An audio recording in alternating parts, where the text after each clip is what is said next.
दोस्तों series test match का दूसरा दिन खत्म। बैकफुट पर टीम इंडिया दूसरी पारी में 141 पे गिरे 6 विकेट। अब तक भारत की लीड कुल 145 रनों की हो गई है और उसके 4 विकेट भी बाकी है। सीरीज में 8वीं बार ऑफ स्टंप की गेंद बनी विराट कोहली की दुश्मन, खुद पर अपने गुस्से की भड़ास निकाली। ऋषभ पंत ने लगाया टेस्ट में T20 का तड़का, 29 गेंदों में 68 जड़, बनाया विराट रिकॉर्ड। भारत की तरफ से टेस्ट मैचों में सबसे तेज अर्धशतक लगाने का रिकॉर्ड भी ऋषभ पंत के ही नाम है। उन्होंने 2022 में श्रीलंका के खिलाफ बेंगलुरु में 28 गेंदों पर ही जड़ दिया था अर्धशतक। मिचेल स्टार्क की कुटाई कर यशस्वी जायसवाल ने रचा इतिहास। भारत के लिए टेस्ट इतिहास में कोई नहीं कर सका है ऐसा। दरअसल भारत के दूसरी पारी में स्टार्क के पहले ओवर में यशस्वी जायसवाल ने 16 रन ठोक डाले। पहले ओवर में 16 रन बनाकर यशस्वी जायसवाल ने भारत की तरफ से एक टेस्ट पारी की ओपनिंग ओवर में सबसे ज्यादा रन लगाने वाले खिलाड़ी बन गए हैं। दोस्तों भारत और ऑस्ट्रेलिया के बीच खेली जा रही बॉर्डर गावस्कर ट्रॉफी के तहत आखिरी टेस्ट मैच जो कि यह सिडनी क्रिकेट ग्राउंड पे खेला जा रहा है और भारत इस मौजूदा सीरीज में 2-1 से पीछे चल रहा है। सिडनी टेस्ट के पहले दिन भारत की पहली पारी 150 रनों पर सिमट गई और पहले दिन की समाप्ति पर ऑस्ट्रेलिया ने 1 विकेट के नुकसान पे 9 रन बना लिए थे। और आज सिडनी टेस्ट के दूसरे दिन ऑस्ट्रेलिया अपने कल के स्कोर 1 विकेट के नुकसान पे 9 रनों से आगे खेलना शुरू किया और उसके भी बल्लेबाज नियमित तौर पे आउट होते चले गए और इस प्रकार ऑस्ट्रेलिया की पहली पारी 181 रन पे ऑल आउट हो गई और इस प्रकार भारत को 4 रनों की मामूली लेकिन ऑस्ट्रेलिया पर एक मनोवैज्ञानिक बढ़त मिल गई। दरअसल आज भारतीय गेंदबाजों ने कमाल का प्रदर्शन किया और भारत के चारों तेज गेंदबाजों को विकेट मिले। मोहम्मद सिराज 3, प्रसिद्ध कृष्णा 3, बुमराह 2, नीतीश कुमार रेड्डी 2 ने विकेट निकाले। सीडी टेस्ट में बढ़ सकती है भारत की मुश्किलें। बुमराह हुए मैच के दौरान चोटिल, आधा घंटा मैदान के बाहर रहने के बाद चले गए स्टेडियम के बाहर। सीडी टेस्ट के दूसरे दिन जसप्रीत बुमराह केवल 10 ओवर की गेंदबाजी की और वो अचानक कोई तकलीफ के कारण मैदान से बाहर चले गए। दरअसल बॉलिंग में बुमराह बिल्कुल ही असहज नहीं दिख रहे थे और उन्होंने ऑस्ट्रेलिया की पहली पारी में 2 विकेट भी निकाले थे। इसके बाद भारत की दूसरी पारी शुरू हुई और जायसवाल और केएल राहुल ने भारत को तेज शुरुआत दी। यशस्वी जायसवाल ने मिचेल स्टार्क की पहली ओवर में 16 रन ठोक डाले।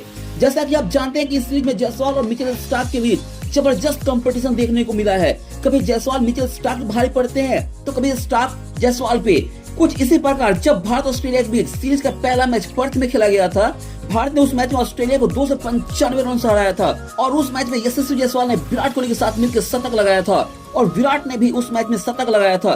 दरअसल उस मैच में यशस्वी जायसवाल ने मिचेल स्टार्क को स्लो बॉलर बोला था। उन्होंने कहा था, मिचेल स्टार्क तुम्हारी बॉल बहुत स्लो आ रही है, जबकि मिचेल स्टार्क 145-150 की स्पीड से गेंदबाजी कर रहे थे और उसके अगले 3 टेस्ट में मिचेल स्टार्क यशस्वी जायसवाल पे बहुत भारी पड़े और उन्हें कई बार यशस्वी जायसवाल को इस सीरीज में आउट कर चुके हैं। सिडनी टेस्ट मैच के दूसरी पारी में भारत ने पहले विकेट के लिए 42 रन जोड़े और पहले विकेट के रूप में केएल राहुल 13 रन में आउट हुए। उन्हें स्कॉट बोलेंड ने बोल्ड किया। इसके बाद 47 कुल स्कोर पे एक बार फिर स्कॉट बोलेंड ने यशस्वी जायसवाल को भी बोल्ड कर भारत को दूसरी झटका दिया। एक बार फिर कोहली हुए ऑफ स्टंप की गेंद पर शिकार और वो इस सीरीज में 8वीं बार ऑफ स्टंप की गेंद पर आउट हो गए और उन्होंने मात्र 6 रनों का ही योगदान दिया। दोस्तों बॉर्डर गावस्कर ट्रॉफी के कुल 5 मैच खेले गए हैं और इन 5 मैचों की 9 पारियों में विराट कोहली 8 बार ऑफ स्टंप की गेंद पर आउट हुए हैं।